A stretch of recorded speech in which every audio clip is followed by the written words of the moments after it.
So I'm going to show you some of the features of Lucidchart. So I made a video about how to edit a template, but I also want to show you some of the different options. So this is your home screen again when you come in. So this is the template I just made, and I don't really want to keep it, so I can just delete it.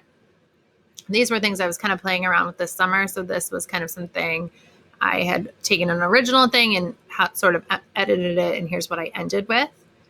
So documents is how we typically make a brain frame.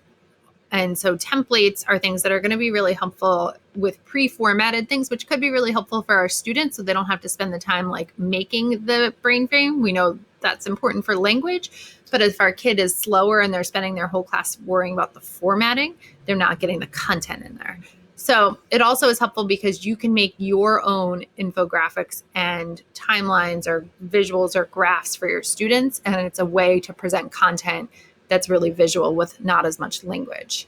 So there is the education template and there's just the regular template. I find using templates are easier because it's easier to find things based on how it's organized. So let me show you what some of the options are. So if we look through flowcharts, let's see what they have. These could be really helpful. We're not doing engineering, but some of these things could be kind of helpful thinking about circuits. It kind of looks like a circuit a little bit. I know you're going to correct me if I'm wrong, but these are different ways of organizing different information in sort of flowcharts. These sort of look like sequencing brain frames already ready. Let's go back to the top.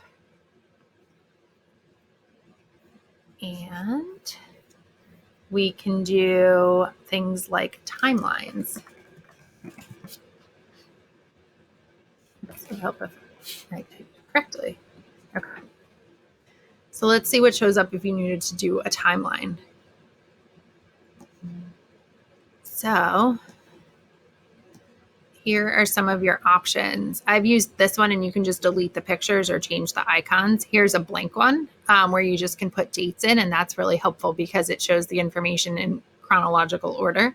So some of these are much more complex than we will ever need, but here's kind of a more traditional timeline. Here's one also.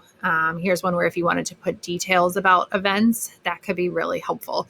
So this could be, we use sequencing brain frames a lot, and this sort of is a really nice way for things like history where events are chronological and you can just do the details and you're not worrying about the formatting.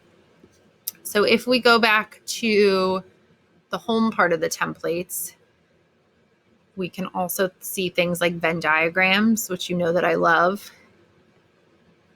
If you're trying to kind of compare and contrast information.